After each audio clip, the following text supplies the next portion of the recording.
Национальные крымско-татарские костюмы как старинные, так и современные, а также одежда других национальностей. На новой выставке в Крымско-татарском музее собрали работы именитых мастеров.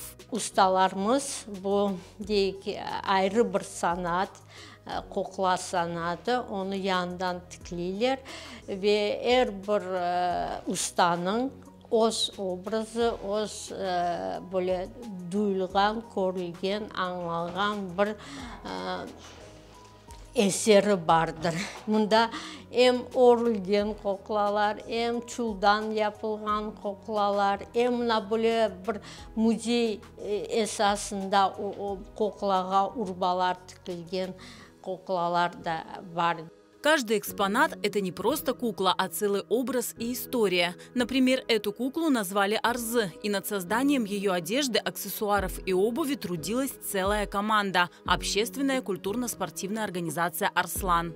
Наиля Велиева привезла на выставку 27 кукол не только в крымско-татарской национальной одежде, но и в костюмах многих других национальностей. Балларым, торыннарым 30 yıldan beri ansambl cümlege katnay.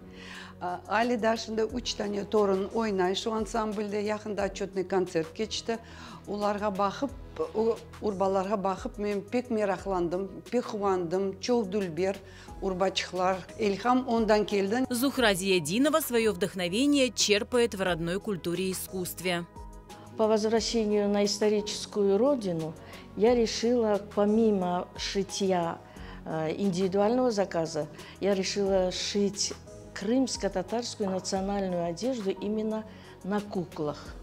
И вот меня еще вдохновило то, что так как у нас есть диалекты у крымских татар, я бы хотела именно на одежде это все показать. Увлекаясь, занимаясь, профессионально уже занимаюсь крымско-татарской традиционной вышивкой, я стала их применять уже на одежде для кукол. А на этих стендах куклы, автор которых известная крымско-татарская художница Зарема Тросинова. Всего на выставке представлены работы 15 мастеров. Посетить выставку можно в будние дни в Крымско-татарском музее культурно-исторического наследия в Акмеджите.